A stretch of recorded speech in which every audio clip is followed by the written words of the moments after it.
Dans cette vidéo, je choisis de te parler d'un programme qui ne connaît pas une grande promotion comme les programmes habituels, les programmes classiques qui vont être les programmes pilotes.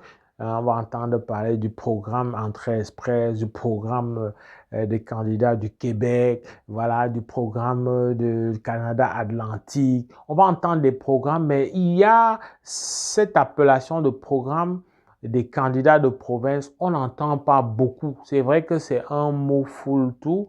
On met tout là-dedans parce que c'est un programme qui indique que c'est lié aux provinces en dehors du Québec. Mais est-ce que tu as déjà envisagé que dans ta stratégie, ces programmes dits programmes des candidats de province peuvent t'aider, est un levier qui peut rendre finalement réalité ton envie d'immigrer, toi et éventuellement ta famille avec. Cette vidéo vise à te dire les nuances et les petits avantages qu'il y a avec le programme de candidats des provinces.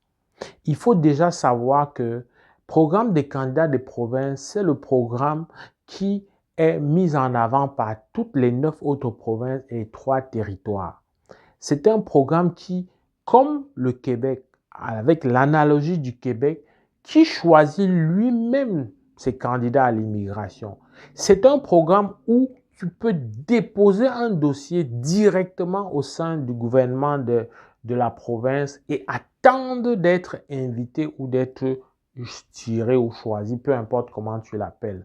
Ça n'a rien à voir avec le programme Entrée Express parce qu'il y a des programmes fédéraux qui exige que tu aies un numéro Entrée Express. Il ne s'agit pas de là. Je viens te dire ici que le programme de candidat de province, tu fais affaire directement avec des provinces. Je voudrais m'attarder par exemple sur 2 provinces, le Saskatchewan, la Colombie-Britannique, pour ne nommer que ces 2-là. Est-ce que tu sais qu'il y a moyen de faire affaire directement avec ces provinces sans passer ni par Entrée Express, ni par le Québec, ni même par le Nouveau-Brunswick qui prend aussi de plus en plus de la place. Ce sont des programmes qui ont d'abord l'avantage d'être traités en très peu de temps. Peut-être à cause du volume réduit de candidatures, mais c'est traité en très peu de temps. À l'intérieur de 8 à 16 semaines. 16 semaines, c'est pour les cas les plus rares. Les délais sont affichés souvent pour ces provinces-là.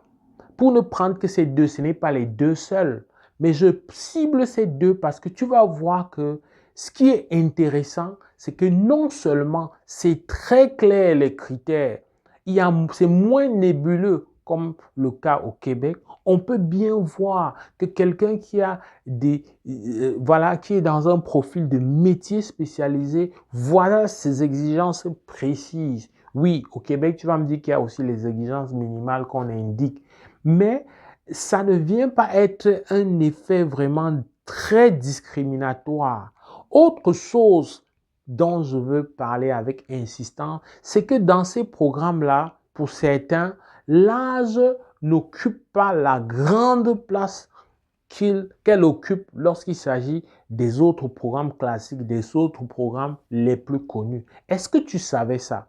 Est-ce que tu savais que si tu es francophone, tu peux faire valoir tes compétences linguistiques en français dans ces provinces qui sont purement anglophones?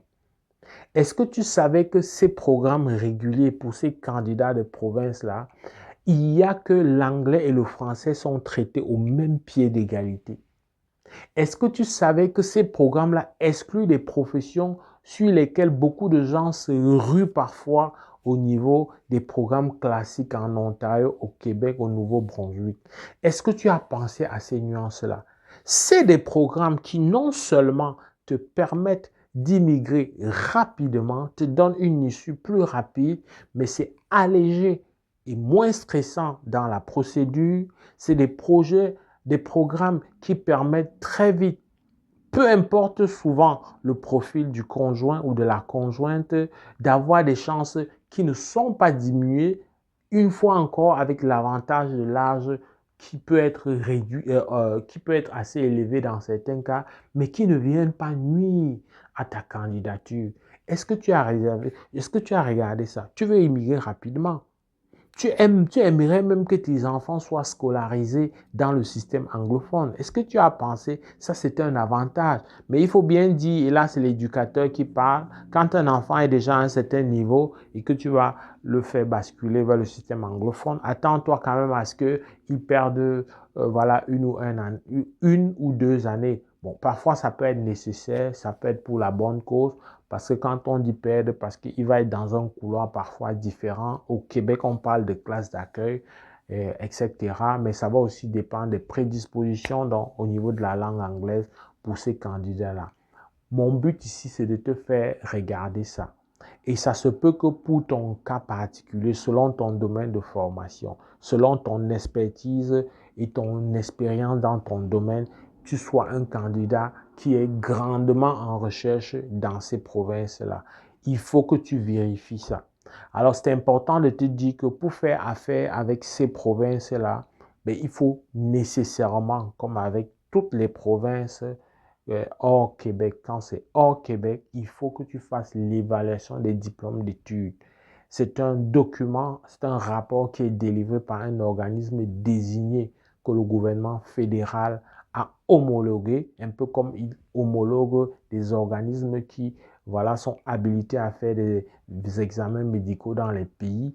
Eux aussi, ils sont sur place au Canada. C'est des organismes qui sont homologués pour reconnaître les équivalences de niveau d'études. Parce qu'en réalité, ce n'est pas exactement équivalent de diplôme. Ça, c'est difficile à... Ça ne se dit même pas parce que ce n'est pas le même curriculum vitae enseigné, mais c'est davantage équivalent des niveaux d'études. Il faut faire ça. Et quand tu as ça, c'est un passe-partout. Si ça te tente, si tu vois qu'à cause de ton âge, à cause des exigences linguistiques élevées, à cause de peut-être ton métier qui est tellement sollicité en compétition dans les provinces phares qui sont Québec, voilà, Ontario et dans une certaine mesure Nouveau-Brunswick, mais ne t'empêche pas de regarder sur ces aspects-là.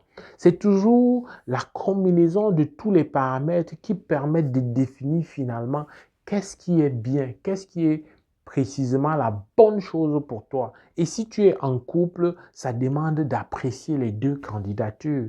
Alors parfois, et ça je vais te surprendre, il y en a qui viennent en pensant que moi je serai requérant principal, mais quand on analyse les deux profils, mais on se rend finalement compte que une bonne stratégie consisterait à mettre en avant l'autre, malgré que son diplôme est moins élevé. Parce qu'on a ces idées arrêtées sur le fait que plus le diplôme est élevé, plus tu seras requérant principal. Ça n'a rien à voir. Pour la énième fois, je te le dis, je n'arrête pas de le dire dans les vidéos, ça prend la combinaison des paramètres. Ça prend beaucoup d'autres éléments qui parfois demandent d'être confrontés aux exigences particulières d'un programme d'immigration précis. J'espère que cette vidéo est une vidéo qui te met la puce à l'oreille. Si tu as besoin d'en savoir plus, ne manque pas d'écrire, de nous écrire sur jvcamdem@yahoo.fr. C'est dans la description de cette vidéo. Alors, si ça t'a plu, partage, fais savoir au plus grand nombre. Mon nom est Valérie Jules Camdem, votre serviteur. C'est avec le même plaisir que je vais te retrouver dans le cadre d'une prochaine vidéo. Porte-toi bien. Boula!